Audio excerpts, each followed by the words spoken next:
I am taking a brand new account all the way from 1000 rating to 2000 rating, sharing many strategies you can use to win more chess games. We are playing with the white pieces, and I will play something I usually never play, pawn to e4. But I did want to play a little bit more pawn to e4 as this has been requested, and I will play the Italian game. My opponent plays knight here, and I'm going to play the very simple pawn to d3. Most likely they will play bishop to c5 and I will castle. So very normal. And I will teach you a very interesting idea that I have developed here that you can use in this very basic position. And the plan is to play bishop to e3. Bishop to e3, which looks a little bit insane because basically we are inviting them to trade the bishop and to already immediately damage our pawn structure if they want to. If they do, they are basically giving us a double pawn, but it is also an extra pawn that we can use here to support those central squares, which comes with a lot of strategy as well. They are not going for it here immediately, so they are moving the bishop over there, so that's okay. I am going to leave this and see if they want to capture it later on. But I will play pawn to h3 so I can prevent any of their pieces from jumping in. Because of course I don't want them to team up and attack this bishop twice. So let's see what they play. My biggest plan here is to see if we can start an attack against this weak f7 pawn. So very important is that I can keep my bishop alive. I don't want them to be able to trade away this bishop easily at least. So I am going to keep my bishop alive so I can keep an eye on this square.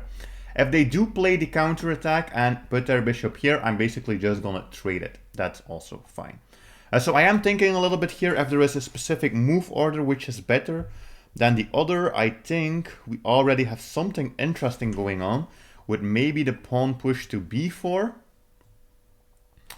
The knight has to move and the pawn push to a5. But in the end they will always trade and we will always end up with a weak pawn that they can capture. So we might need to prepare for that as well. I also do think it is interesting to just develop an extra piece and we are going to see what happens. Because I think they are likely to play this bishop to e6. So there are two strategies we can use. We can either have them take this, so we can double up our pawns and use it to attack the center. But if they play this specific line, what we are actually going to do is this. And then when they capture back, we are going to play this.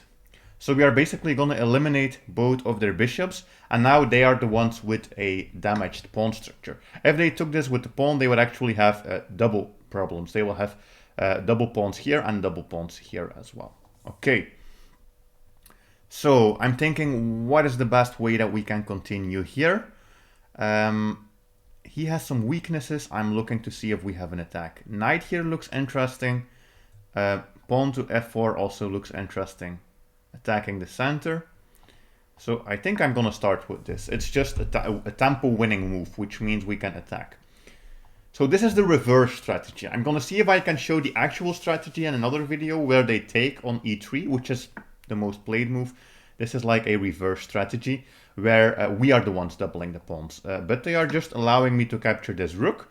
And of course, rooks are stronger than knights, so I'm not sure why, but they are allowing me to capture some free material.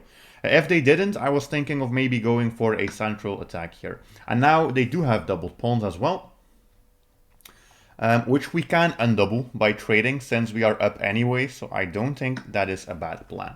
What do you do as soon as you are up material? Of course, you would like to trade everything. So I'm going to keep trading here and see if I can just trade everything and go into a simple endgame. Queen here is a trade, but I'm also damaging my structure. I do think this looks funny because basically everything is protected. It's all pure light square protection. So now what we have to do is we have to see if we can find a way to trade the queens and to activate our rooks. That is the basic plan. So I am going to play queen here first. A little bit of protection, just the one simple move. And then I'm going to see if I can slide over my rook and then trade in the center. Yeah, I think that's just going to be easy. Okay, he is trying, of course, to play for the checkmate, so we have to be careful we don't fall for the checkmate. But I think if we just put the queen here, that's going to be easy solution. And if he trades, he is basically helping us to get into the endgame. And that is what I am looking for here, an endgame with white. Okay, but he's not going to go for the endgame that easily. But now we do get a free pawn. But this one is also falling. So I'm thinking I'm actually gonna save this pawn first. And also protect. Because you have to be careful when you are winning that you don't just, let your opponent to some kind of counter checkmate or counter attack here. But we do have the superior structure, he has the weaknesses. So that was what I wanted to create basically. He has double weakness. So it's either one of two things that always happens. They can give you one pair of doubled pawns, we only want one pair in the center. Or if they don't do it, you have to use the reverse strategy and you have to give them the doubled pawns. He is trying his hardest to force something to happen, but everything is very well protected. So yeah, nothing's gonna happen. And if he trades queens, that would be amazing. That would make the game super easy, but he is not gonna make the game super easy, at least not immediately. So what are we gonna do? We can always attack his queen. He has to move again, but we are removing a defender and he is gonna move, I'm not sure where. So the other thing I'm thinking is maybe we just grab some extra pawns. I'm always very careful in these positions because it's so easy once you are winning to miss something and just play one bad move and then lose the game even if you are winning. So I don't want to make any simple mistakes. But I think we are fine. And if all of this starts to collapse, his knight will also have a really tough time to find any squares basically. So that is my new plan. See if we can take away the home from this knight. Alright, and that's it. My opponent actually just left the game and they just abandoned it. So, time for a new game. So I am going to play pawn to e4, which I usually don't play, but I have a strategy that I want to show you. We are just going to play the Italian game, the most simple opening. And yeah, my opponent is basically already going for the Blackburn Chilling Gambit, which if you don't know, there's a way to terribly lose against this. I don't know the exact best refutation of how to punish them for playing this. I think it's even just to grab the free pawn. But I'm not going to go for anything crazy. We are just going to play pawn to d3. And just play normal development. So I do want to develop my bishop. And I do want to develop my knight. I'm actually going to replace the f3 knight with this one. I think that's an interesting strategy. Just replace the knight. And then maybe h3, because I don't want the pin. Not that the pin is a terrible thing, but there's also no reason to allow it in this position. And then I just have to make sure I get good development. I think even pawn to c3 is interesting, because if he takes, he is basically reinforcing our center. And okay, if he doesn't take, we were gonna win a pawn. So now we just have the most strong center that we could potentially have after we push pawn here. We do have to watch out, of course, this is hanging, so we want to defend it. But you can see we just have the very simple center, we have the bishop and the knight out. Now this bishop, it's flexible, we can play it here, we can play it here, there are a bunch of things we can do. They are attacking us, but it doesn't matter, we can just go back, basically. They are attacking this, but my idea initially was to push, so we are gonna push. And if they take, we get the knight out. If they take the knight, I was going to take with my queen. Or we can, I'm thinking what's the best plan here. We can also take with the pawn, but I think the knight is a little bit more logical. And now we already have two attackers on this one. It's too bad I cannot play bishop here. That would be fun. But it's insane they are trying to use the Blackburn Chilling Gambit. I once fell for this in my first school chess tournament. I was so hyped. This player played this move. I honestly didn't know why or what they were doing. And then suddenly I lost the game very quickly. It's an interesting move he plays because he's basically blocking my attack. But we're gonna see. I do see some options, like for example taking, maybe jumping in with the knight. There are some plans here, but I don't want to rush For example, this going in with the knight, maybe giving this check here, but I never want to rush. That is why here I'm playing a little bit more slowly first and developing an extra piece in the attack. Bishop h3 is one of those moves you usually don't think about, but it does work. So he's playing rook here, which severely weakens this. So I was thinking if there are any plans, but of course he can also take with the queen. So how do we continue here? How do we continue? I will have to calculate a moment.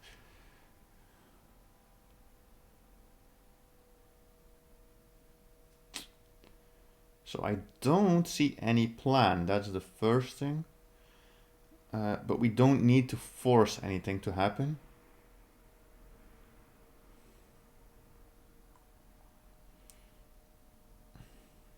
My one rook is still not in the game, so that might be a plan.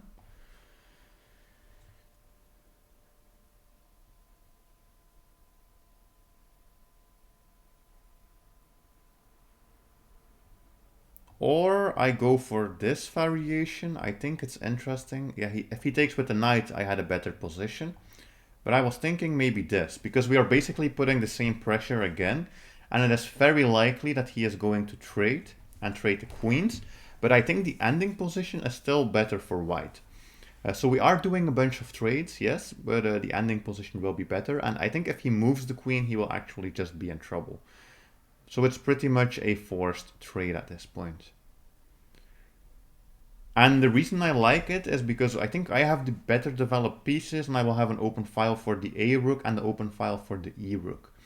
And also my bishop is cutting off some squares. So I think that's an interesting strategy. I think maybe c5 is his best attempt to do something. If he doesn't, I will probably play knight c6. And I'm thinking if there's a way I can double the attack on that pawn as well. Okay, so this looks like it's basically instantly going to be the right move. Yep, of course he can take, but it doesn't really matter. And this is also a fork. And this is a bishop that's under attack. So I think he just loses in every single line. But you see sometimes just simplifying the position, especially as I am not an e4 player and I don't know, I don't know exactly what to do here. Okay, but I think this is just fine. We are attacking the bishop. I was first thinking he had something with bishop b6, but yeah, we always just fork. But you can see that e4 is basically not my strength at all. I do know some lines from way back when, because e4 was my first opening. So I do remember some lines. I don't think this fixes his problem. This might fix his problem. That's a very interesting move order. I thought he was going to lose anyways. But he is finding the most genius way to get out of this trouble. Very interesting. So maybe, did I miss something? No, I think he just played a smart move order.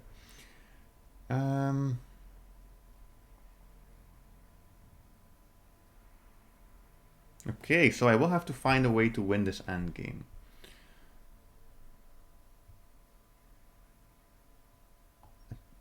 Attacking the knight doesn't make sense. He is just gonna jump. Giving this check. He moves the king. He has to basically go over there. This also doesn't work. I think he found a genius defense, to be honest.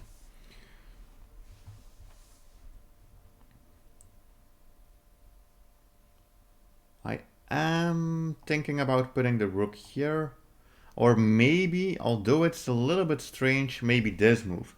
Because this square for his knight is the biggest issue, I would say, for me, is that he can jump here. Because I'm thinking of things like putting the rook here, but he can always just attack me. And this, even though I now have hanging pawns, basically, they are protected. And they are also taking away his square. And he is still in a little bit of a defensive position. And now I can actually try some of those ideas that I've had earlier of playing the rook or bishop in. Very interesting. This is going to be an endgame grind. One thing, of course, is we exchanged so many pieces early on. That's interesting as well. I mean, I was going to say we exchanged so many pieces so early that sometimes, yeah, it's easier for them to try and fight back. That's one of the downsides from my strategy. But I was thinking, if I do this, but then he gets this square for the knight, and that's super annoying. But maybe I go in with the rook first, then play this, then force him out.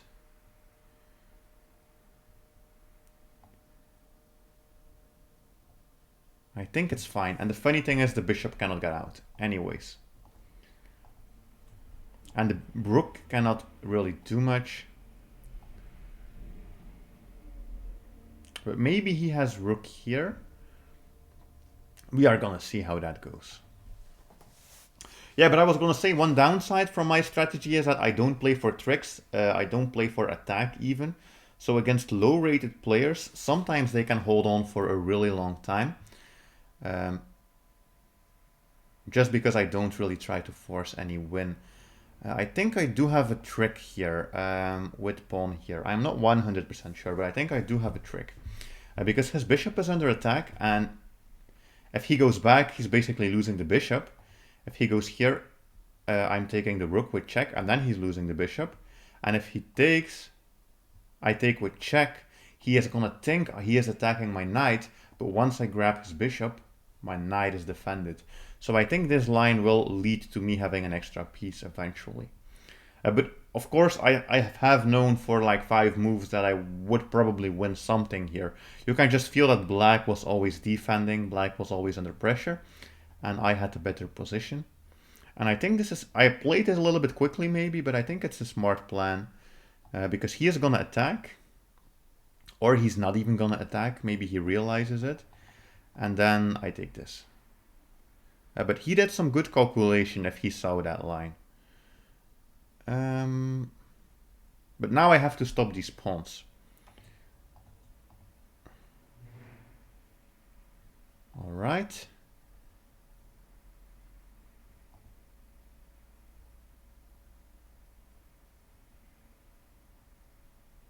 Let's see, how are we gonna do this? Getting my knight here would be nice, but it's not gonna happen. I don't want his knight to go here. So these squares look nice.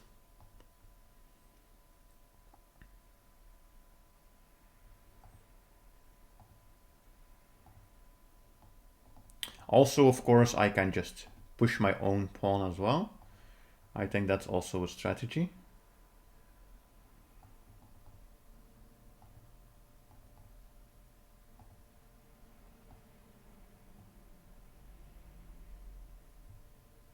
Okay, so he is doing a blockade, which is the best plan. I basically want to get my knight over here, which I can do. And then everything will collapse. Yep. It's so strange to play e4 when you're not an e4 player. Okay, and now the problem is I can push and he has to take it. And then he loses this. And then he will also lose that pawn. Yep, so we can play this, attack. Yep. But still, he has a knight, so we still have to finish the endgame. I'm gonna give a check. The best thing would be if we can trade knights by force. But I don't know if that exists in this position. It might. And he is trying to checkmate himself. I'm not sure what he is doing. It feels like he's trying to checkmate himself. He was running into trouble. I do have to watch out I don't trap my own knight. I might have even done it. Okay, but he he resigned. All right, very interesting game. Not really what I thought it was gonna go like, but still, we got the win without too much effort, basically. I'm gonna quickly check if I missed something. Oh, this is like what I said. I am not an e4 player. Apparently, of course, we have some very simple tactic. This is, by the way, the second time in my rating climb that I have missed this exact tactic. Which is very sad. And still, here it's twice in a row. You can see that I'm not the attacking e4 player. Because we basically missed the winning tactic twice in a row. But it's not my style. I think it's a bad plan for me to play e4 and these. So what are they saying? They are saying it's an inaccuracy, but it's also not really a problem. The engine sometimes over-exaggerates a little bit. Then this was equal, and then the moment here we have knight c6, and we have this brilliant move order basically. c4, these were all the top engine moves in a row. Rook e7, here. This was a super interesting plan. And what I was thinking about is if he plays this, we of course protect the knight. So basically he lost a piece in every line. There are some other variations that work here as well, but we always win material and then we didn't have any issues. The only problem is basically that I missed a free piece twice in the opening. As you can see, not an e4 player.